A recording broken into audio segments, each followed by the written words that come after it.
기도에 관한 어떤 예화를 찾다가 이런 유머를 본 적이 있습니다. 어떤 교회의 청년부 부장 선생님이 어떤 나이를 먹어가는 청년들을 보면서 너무 안타까워서 청년들이 결혼을 할 수 있도록 기도를 열심히 하셨다 그래요. 회장 이름을 앞에다 붙이고 누구누구 외 9명 모두 결혼하게 해주십시오. 열심히 기도하셨대요. 누구누구 외 9명 결혼할 수 있게, 좋은 아내와 좋은 신랑 만날 수 있게 열심히 기도하셨대요. 결과가 어떻게 됐을까요? 그 회장님 빼고 다 9명 결혼했답니다. 누구누구 외 9명 이렇게 기도를 해서 그 앞에 누구누구 빼고 그 외 9명은 다 시집장가를 갔다는. 네. 재밌죠? 예. 웃음이 납니다. 하지만 이게 한번 웃고 지나갈 얘기지 실제로 있었더라면 참 속상할 일이기도 하거니와 이것이 유머가 아닌 진지한 사실로, 그래서 기도할 때는 토시 하나 안 빼놓고 다 제대로 신경 써가면서 기도해야겠구나. 만약에 이런 식으로 이 예화가 쓰여진다면 그거는 좀 오해가 아닌가 생각을 합니다. 해리포터라는 영화가 한때 전 세계에 유행을 했었는데 그 주문 중에 한 글자라도 틀리면 그 주문이 작동을 하지 않습니다. 마치 그것처럼 기도도 그렇게 정확하게 문맥 잘 따져서 한 글자의 오차도 없이 잘 알아야 하나님이 알아들으신다. 이런 류의 예화로 이 예화를 쓴다면 그거는 하나님에 대한 오해일 뿐더러 기도가 그런 주문과는 다르다는 사실을 모르고 하는 것이죠. 지난주에 1,000번째에 대한 잘못된 이해를, 그 성경 본문을 제대로 읽고 제대로 적용한다면 어떻게 적용할 수 있는지에 대한 이야기를 시작하면서 기도에 대한 주제로 설교를 이어가고 있습니다. 오늘 우선 두 번째 기도에 대한 주제의 설교에서는 일단은 기도를 하자는 이야기를 해보려고 합니다. 기도라는 것은 그 개념에 대해서 우리가 잘 배우고 지식으로 잘 정리되어 있으면 되는 그런 개념이 아닙니다. 기도는 우리가 하는 것이고 우리가 그렇게 되어야 할 상태입니다. 기도는 우리의 행위와 우리의 상태로 드러나야 하는 것이지, 기도에 대해서 잘 공부하고 기도의 여러 종류에 대해서 잘 분석해서 지식적으로 가지고 있다 그래서 그것이 기도를 잘 아는 것이 아니기 때문에 오히려 기도에 대해서 좀 잘 몰라도 기도를 실제로 하는 사람이 100배 낫기 때문에 오늘 두 번째 주제로는 기도에 대한 더 깊은 정의나 더 자세한 개념의 이야기보다도 우선은 기도를 시작할 수 있도록, 첫 단추를 깰 수 있도록 하는 이야기를 해보려고 합니다. 이 가운데에는 이미 기도를 잘하고 계시고 또 일상 중에 하나의 거의 생활처럼 호흡처럼 하고 계신 분들도 분명히 계신 줄 압니다. 그렇지만 그에 비해서 교회를 오래 다니신 분들 중에서도 종종 나는 기도가 어려워요 하는 분들이 있어요. 기도를 하려고 해도 한 5분 하고 나면 할 말이 없어요. 이런 분들 계시고요. 막연하다, 기도라는 것이 너무 막연하다, 이런 얘기를 하는 분도 계십니다. 그렇기 때문에 우선은 기도를 시작할 수 있도록, 어떻게 보면은 너무 기초적인 이야기를 하시는 거 아니에요? 하실 수도 있는데 오늘은 이 기초가 필요한 단 한 분의 성도님을 위해서라도 이 이야기를 해볼까 합니다. 국어사전에서는 기도를 이렇게 정의하고 있더라고요. 바라는 바를 이루게 해달라고 신이나 어떤 절대자 또는 사물에게 간청하는 행위. 가장 흔하게 알고 있는 기도의 개념이죠. 이건 굳이 설명을 안 해줘도 많은 사람들이, 교회나 신앙 종교가 없는 사람들도 기도가 뭐냐고 물으면 아마 이렇게 답할 거예요. 바라는 바를 이루기 위해서 간청하는 행위. 맞습니다. 기도는 이런 측면이 분명히 있습니다. 네이버 지식백과에서는 요거보다 조금 더 넓은 의미로 기도를 정의하고 있습니다. 신이나 초월적인 존재와 소통을 목적으로 하는 종교 의례다. 제가 볼 때는 네이버가 국어 전전보다 조금 더 많이 배운 것 같아요. 라이프 성경 사전에서는 저희 기독교적인 개념이나 성경의 여러 단어들, 지명들 이런 것들을 하나의 사전 형태로 쭉 담아놓은 라이프 성경 사전이라고 있습니다. 거기에서는 기도에 대해서 크게 세 가지로 정의하는데 앞에 두 가지가 지금 이야기한 거예요. 네이버 사전과 국어선언에서 나온 정의가 1, 2번이에요. 1번은 마음으로 하나님께 바라는 바가 이루어지기를 비는 행위. 두 번째를 성도와 하나님과의 교제 혹은 대화 이렇게 정의하고 있어요. 그리고 세 번째를 하나 더 추가하고 있는데 인간의 영혼이 진정으로 생명을 얻는 영혼의 호흡이자 영혼 전체로 드리는 예배이다. 영혼의 호흡이자 영혼 전체로 드리는 예배이다. 제가 아까 서두에서 기도는 지식으로 담을 개념이 아니라 우리의 행위와 상태로 나타나야 한다고 말씀을 드렸는데 여기서 우리의 행위라 함은 주로 1번과 2번에 해당하는 의미입니다. 우리가 우리의 바라는 바를 아뢰고 하나님과의 어떤 소통과 교제와 대화를 위해서 하는 행위. 그리고 제가 상태라고 라는 단어를 사용해서 드린 말씀이 바로 라이프 성경사전에서 세 번째로 이야기하는 기도의 정의예요. 우리의 영혼의 호흡이자 우리의 영혼 전체로 드려지는 예배. 그러니까 우리가 보통 예배하자 그러면 성경을 읽고 찬송가를 부르고 교동문을 읽고 같이 합심 기도도 하고 이러한 행위들을 나열한 것이 예배다라고 보통 이렇게 생각을 하는데 엄밀한 의미에서는 이런 행위를 나열한 것은 예배 의식입니다. 예배라는 우리의 하나님을 향한 우리의 상태를 하나의 의식에 담아낸 것이죠. 예배라는 단어는 본래적으로는 우리의 그 상태 자체를 나타내요. 하나님을 경외하고 하나님께 영광을 돌리고 하나님 안에 거하고 하나님께 엎드리고 하는 우리의 이 상태 자체를 나타내는데 그것이 우리의 영혼에서부터 하나님께 드려지는 상태. 그 상태가 유지되는 것이 기도라는 거예요. 오늘은 세 번째까지는 안 가고 첫 번째, 두 번째 단계에서 이야기를 좀 나눠 보겠습니다. 그래서 오늘 설교 제목으로 잡아놓은 하나님과의 양방향의 소통이다. 이런 기도의 개념을 가지고서 설교를 들어주시면 좋겠습니다. 이 설교 제목은 제가 한 말은 아니고 여러분 잘 아시는 미국의 빌리 그레이엄 목사님이 하신 말이에요. 첫 번째, 기도를 여러분 시작하시기 위해선 기도의 대상에 대한 명확한 인식이 있어야 됩니다. 우리 기도는 그냥 갑자기 쿡 넘어졌을 때 아이쿠 하면서 나오는 외마디 비명이 아니고요. 명확한 대상을 갖고서 하는 행위입니다. 오늘 읽은 본문 안에서도 예레미야 29장을 한번 보실까요? 하나님이 이스라엘 백성들을 초청하시고 부르시는 그런 본문인데 예레미야 선지자는 다 아시다시피 유다 왕국이 망할 때의 마지막 선지자입니다. 12절 너희가 내게 부르짖으며 내게 와서 기도하면 내가 너희들의 기도를 들을 것이다. 너희는 온 마음으로 나를 구하라. 나를 찾으라. 그러면 나를 찾고 나를 만날 것이다. 이렇게 말씀하세요. 기도가 막연한 분들의 여러 이유가 있겠지만 그중에 가장 핵심은 기도하는 대상에 대한 명확한 인식이 없기 때문인가 하는 생각을 해봅니다. 우리가 친한 사람, 가족, 가까운 사람하고는 대화하는데 별 어려움이 없죠. 저 같은 내향형 사람도 가까운 사람하고는 별 부담 없습니다. 그런데 낯선 사람이나 처음 보는 사람이나 심지어 존재하는지 안 하는지도 모르는 대상에게 무슨 말을 한다고 생각을 해보세요. 입이 잘 안 떨어지죠. 기도는 우리가 믿는 하나님께 드리는 것입니다. 이 명확한 기도의 대상이 있다는 사실을 우선은 내가 인정해야 돼요. 즉, 이 얘기는 무엇입니까?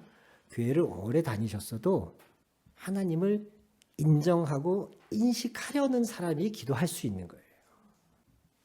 그저 습관적으로 주일 예배를 빠지지 않고 나오시고 헌금도 꼬박꼬박 하시지만 그렇게 교회에서 주일날 내 할 바를 다 하고 나면 교회 예배당에서 나가는 순간부터는 마치 스위치를 딱 바꿔 끼는 것처럼 주님에 대한 생각을 잠시 탁 꺼놓고 그 뒤로는 월요일부터는 내가 늘 살아온 방식으로 내 경험으로 내 생각과 판단으로 사시는 그런 분들이 계세요. 이런 분들은 기도가 안 돼요. 하나님이 어떤 분인지 평소에 관심도 없을 뿐더러 하나님에 대해서 아는 바가 없기 때문에 기도를 시작하고 싶어도 이 첫 부름부터가 안 돼요. 하나님도 어색하고 창조주 하나님 하자니 내가 창조주 하나님을 믿든가? 그러니까 그 말이 잘 안 나오고 사랑의 하나님 하고 부르자니 별로 하나님의 사랑을 느껴본 적은 없는 것 같고 그러니까 무슨 이 첫 단어가 부름이 안 되는데 그 뒤에 무슨 내용이 이어지겠습니까? 시편 10편의 4절 같은 경우는 악인은 그 교만한 얼굴로 말하기를 여호와께서 이를 감찰하지 아니하며 그 모든 사상에 그 악인의 모든 사상에는 하나님이 없다 하나이다. 하나님에 대한 관심도 없고 하나님이 아예 없다고 생각해요. 이사야 43장에는 하나님이 백성들을 향하여 이렇게 탄식하십니다. 이 백성은 내가 나를 위하여 지었나니 나를 찬송하게 하려 합니다. 그런데 요 바로 뒤에 나는 이런 목적으로 이 백성을 지었는데 그런데 야곱아 너는 나를 부르지 아니하고 이스라엘아 너는 나를 괴롭게 여겼다. 그래서 너는 나를 괴롭게 여겼다 이 말은 네가 나를 귀찮아했다. 이스라엘 백성들이 하나님을 찾지도 않고 부르지도 않고 하나님을 귀찮아하는 거예요. 우리도 가끔 그럴 때 있지 않습니까? 내가 교회를 안 다녔더라면 사실 이럴 때 버럭 한번 화를 낼 수도 있고 그죠? 그래서 목사님들 중에는 교회 차에다가 교회 이름 안 붙이고 다니는 분도 있습니다. 교회 차에 이름이 안 붙어 있으면 가끔 슬쩍 눈치 보면서 불법 유턴도 하는데 교회 이름이 딱 붙어 있으면 그게 안 돼요. 이처럼 우리가 때로는 하나님을 귀찮아하고 하나님을 찾지 않는 그런 사람들이 있다는 거예요. 오늘 하나님은 분명히 말씀하십니다. 너는 나를 찾아라. 나를 불러라. 예수님도 기도문을 가르쳐 주실 때에 예수님의 기도문의 첫 단어가 뭡니까? 하늘에 계신 우리 아버지요. 먼저 아버지를 부르는 것에서부터 시작합니다. 그리고 그 아버지 호칭에 얼마나 놀라운 비밀이 있는지 주기도문 좀 더 연구하면 나오는데 그 하나님을 우리 아버지로 부르라는 것이 첫 번째이고 우리의 아버지이시지만 우리 인간 육체의 아버지와는 달리 하늘에 계신 아버지이시다. 그러니까 하나님의 이 초월하심과 우리 안에 내주하시는 우리와 친밀하심 이것을 함께 담고 있는 호칭이 하늘에 계신 우리 아버지예요. 그런 분이시기에 우리가 기도할 수 있는 거예요. 아를 가치가 있는 거예요. 그런 분이시기에. 그분이 우리의 아버지가 아니시라면 우리는 그분과 거래를 시도해야 됩니다. 뭔가 잘 보여야 돼요. 우리의 아버지이시니까 우리의 어떠함과 상관없이 온전히 우리를 사랑하시는 그 사랑의 밑바탕에 깔림으로써 때로는 우리가 좀 과하게 뭔가를 구해도 때로는 뭔가 앞뒤 안 맞게 우리가 하나님께 뭔가 기도를 드려도 때로는 미처 다 무엇을 아뢰지 못해도 그분이 다 들으시고 때를 따라 돕는 은혜를 주시는 거 아니겠습니까? 우리가 기도하는 대상이 그런 하나님이시라는 사실을 우선 인정하고 인식하고 그런 하나님을 알고자 하는 마음이 있어야 기도를 시작하실 수가 있습니다. 두 번째로는 일단 입을 떼야 됩니다. 말을 시작을 해야 됩니다. 성경에서도 기도를 표현할 때에 주로 대부분 부르짖어라, 구해라, 나를 불러라, 여호와께 아뢰라, 기도해라. 표현은 다양하지만 그것을 하나로 통일한다면 우선은 입을 떼서 말을 해야 되는 것이에요. 무슨 말이 됐든 스스로 말하면서도 내가 횡설수설 하는구나 싶어도 그래도 우선은 하나님 앞에 입을 떼고 말을 하기 시작해야 합니다. 그래서 제임스 패커라고 하는 신학자도 기도라는 이름의 저서에서 그가 여러 챕터를 쭉 나눠놓고 있는데 그 챕터의 제목들이 이렇습니다. 하나님께 구하기, 불평하기, 심지어는 하나님께 불평도 해요. 하소연하기, 매달리기, 찬양하기, 묵상하기, 중보하기. 이런 다양한 것들이 가능한데 그것은 우선 입을 열어야 되는 것이죠. 자, 근데 이렇게 말을 해도, 이렇게까지 말씀드려도 그래도 도무지 무슨 말을 해야 될지 모르겠어요 하는 분들 계시다면 세 가지의 방향이 있다고 말씀드리겠습니다. 첫째는 위를 향한 방향이 있고요. 두 번째는 안으로 향하는 방향이 있고요. 세 번째는 밖으로 향하는 방향이 있습니다.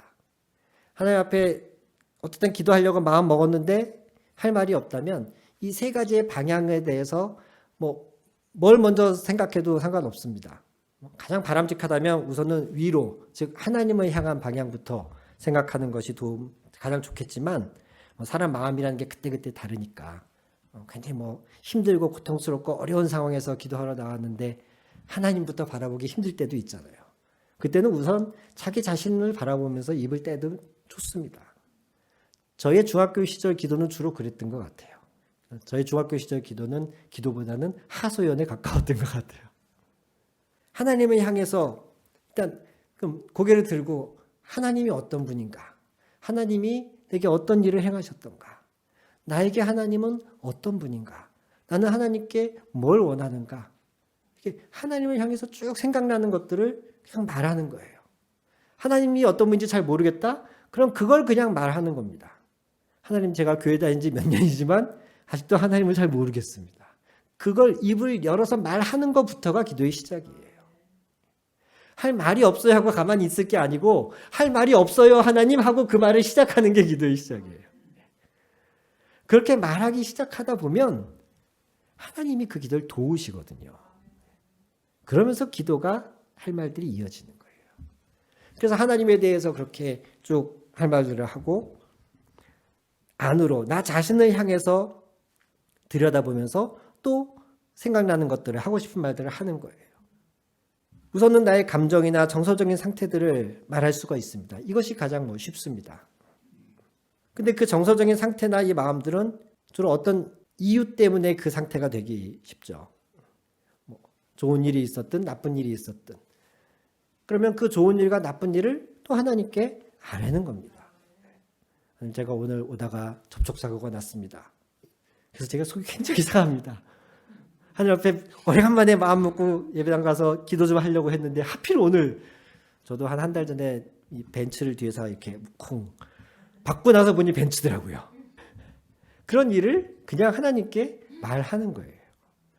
하나님께 왔으니 무언가 그럴싸하고 잘 정돈되어 있고 하나님이 아름다운 미사역으로 꾸며진 무슨 말을 해야 될 것 같은 생각, 그거 다 필요 없습니다.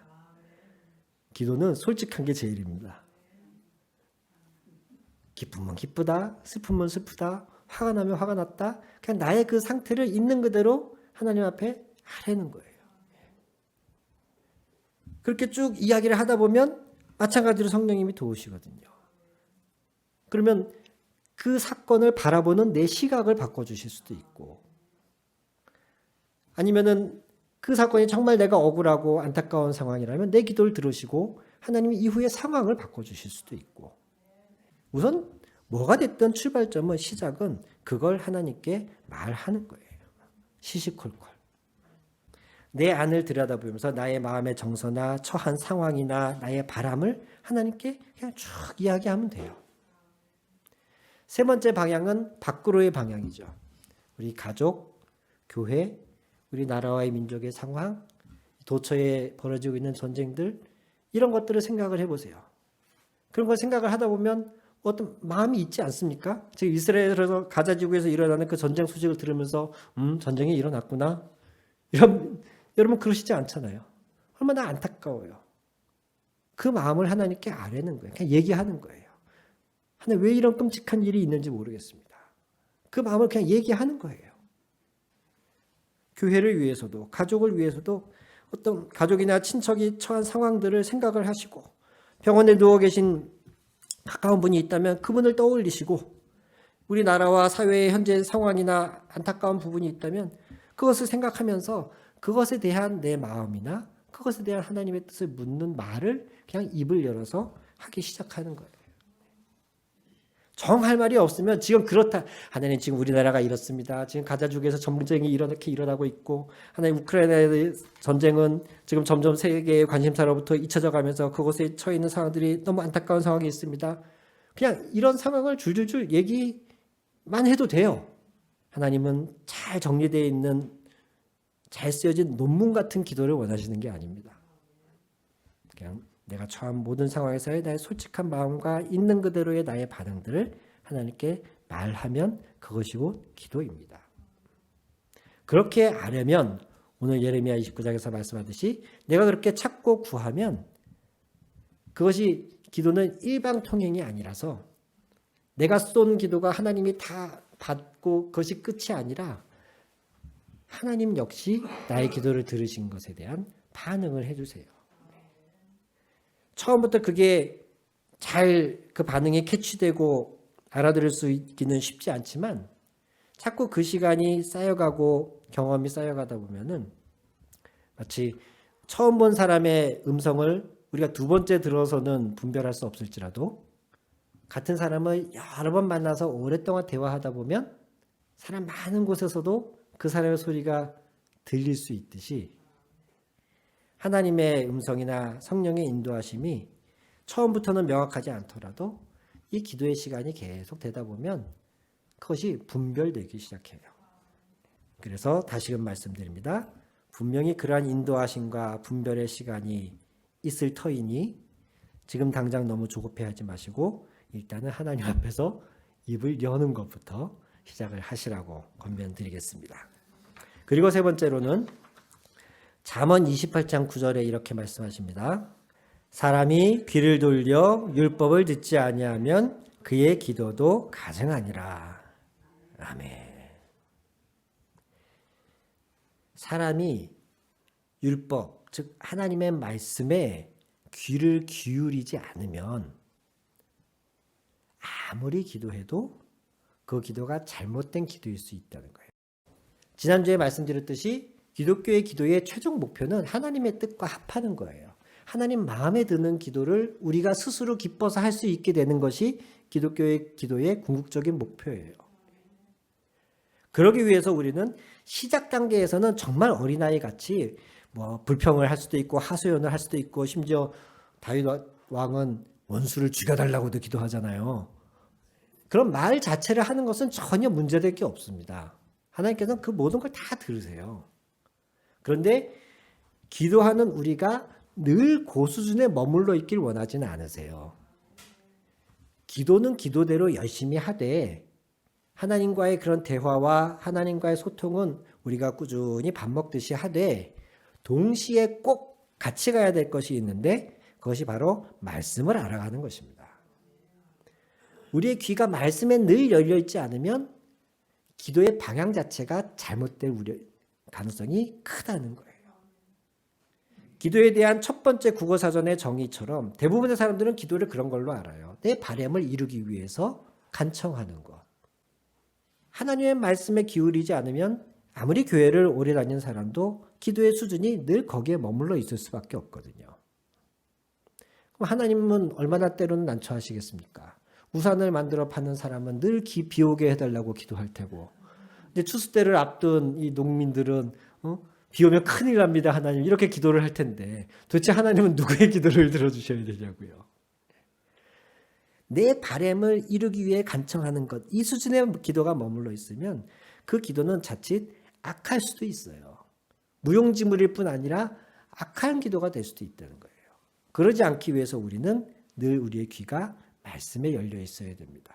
즉 말씀을 알아가고 익혀가는 그 말씀에 대한 성숙도가 우리의 기도의 성숙도와 비례하게 되어 있습니다. 그래서 하나님을 알면 알수록, 예수님을 알면 알수록 우리의 기도도 더 깊어질 뿐 아니라 기도의 내용과 지향점이 달라지는 거예요. 제가 전도여행 다닐 때에 예수전도에서 하는 전도여행이 11주 동안 함께 팀을 꾸려서 다니는 것인데 국내 전도여행 팀이 A팀, B팀 두 팀이 있었어요. 다들 자기의 짐과 최소한의 그 소지품들, 필요한 물품들, 전도를 사역을 하기 위한 기자재들 이런 것들을 다 바리바리 이렇게 싸들머지고 기도해서 하나님의 음성을 들어가면서 지역을 옮겨가면서 그래서 때로는 버스도 탔다가 때로는 걸었다가 기차도 탔다가 이러면서 이제 전도여행을 다니는 게 아주 일반적인 전형적인 전도여행인데 그때 저는 A팀이었고 B팀은 버스를 대절해서 다녔대요. 그 중에 한 분이 이렇게 머리가 잘 돌아가는 분이 계셔가지고 어차피 11주 동안 우리가 다니면서 써야 될 교통비가 대략 이러해서 어느 정도 나오겠다. 근데 이 정도 액수라면 여기에다 우리가 조금만 다른 거 먹을 것 조금 빼고 기타 비용 조금 빼서 여기다 조금만 더 보태면 미니버스 한 대를 대절할 수 있겠다. 그래서 실제로 이분들은 미니버스 25인승짜리를 하나를 대절을 해가지고 그걸 타고 전도여행을 다녔어요. 우리는 부천 역곡에서부터 서울역까지 이따만한 그 등산 배낭을 하나씩 다 바리바리 메고 지하철 타고 끙끙대고 가서 플랫폼에서 기다렸다가 기차 시간 맞춰가지고 타고 이러고 11주를 다녔는데 그분들은 버스에 짐 다 실어놓고 아주 가볍게 전도여행을 잘 다니고 왔더라고요. 때로는 잠잘 곳이 없으면 그냥 버스 안에서 자고. 그때 제 기준으로는 이렇게 하면 안 되는 거였어요. 왜 안 되냐면 전도여행이 너무 편해지잖아요. 그러면 저의 기준은 그때 이 전도여행은 훈련의 목적이 강했기 때문에 FM대로 정해진 규칙에 딱 맞춰서 열심히 그 정해진 규칙을 잘 소화해내는 게 이 훈련의 목적이다라고 저는 생각을 했었거든요. 그 틀에서 벗어나지를 못하고 있었어요. 그런데 그 B팀은 차를 대절해가지고 아주 편안하게 즐겁고 행복한 전도여행을 하고 왔더라고요. 그게 어찌나 저에게는 큰 문화 충격이던지. 종종 말씀드리지만 제가 예전에는 되게 원칙주의자였고 조금 율법주의적인 신앙의 성향이 강했던 사람이거든요. 그게 깨지게 된 몇 가지 계기 중에 하나가 그 전도여행이었어요. 아, 하나님이 내가 생각한 것처럼 이렇게 엄격한 분은 아닌가 보다. 버스를 대절해서 전도여행을 다니는 걸 용납해 주시네. 이게 저한테 여러분은 아무것도 아니실지 몰라도 그때의 저한테는 이게 굉장한 문화 충격이었어요. 하나님에 대한 어떤 틀이 좀 깨지는 우리의 신앙생활을 좀 어렵게 만드는 여러 요소 중에 하나는 그러니까 다양한 요소가 있지만 그 중에 굉장히 분명하게 사람들에게 작용하는 한 가지 요소는 내가 스스로 갖고 있는 하나님에 대한 오해입니다. 그 오해가 무엇 때문에 생겼건 상관없이 하나님에 대한 오해나 왜곡된 이미지가 있는 한은 그 사람의 신앙이 마치 쩔뚝거리는 것처럼 잘 하다가도 어딘가가 걸려서 넘어지거나 잘 가는 줄 알았는데 번아웃돼 있거나 이런 식으로 나타나게 되어 있거든요. 그래서 잠언 28장 9절 이 말씀이 너무 중요해요. 우리가 기도도 열심히 해야 되고 예배도 열심히 해야 되지만 그 모든 것이 우리가 하나님을 알아가는 그 알아감과 병행해야 그래야 우리 기도도 온전할 수 있고 우리 신앙생활도 진정 그 말씀처럼 진리가 자유케 하는 것을 경험할 수 있다는 것이죠. 말씀을 마무리하려고 합니다. 사랑하는 성도 여러분, 기도에 대해서 잘 알고 개념 정리를 하는 것도 중요하지만 우선은 기도를 시작하십시오. 그리고 바라기는 쉬지 말고 기도하십시오. 항상 기도하십시오. 가장 좋은 것은 우리가 꾸준히 일정하게 기도하는 것입니다. 그렇게 기도를 시작하려고 우선 마음 먹는 오늘 저와 여러분 되기를 바라고 이 세 가지를 기도를 새롭게 시작하시려는 분들은 이 세 가지를 잘 기억하십시오. 첫째, 하나님이라는 대상. 내가 어떤 분에게 기도를 하는 것인가? 이 대상에 대한 명확한 인식을 가지시기 바라고 어떤 말이 됐든 그분 앞에서 입을 여시는 두 번째 말하기 단계를 시작하시기를 바라고 그 과정을 시작하면서 동시에 말씀을 통해서 하나님을 더 깊이 알아가려는 그런 노력을 병행하시기를 주님의 이름으로 축원드립니다. 기도하겠습니다.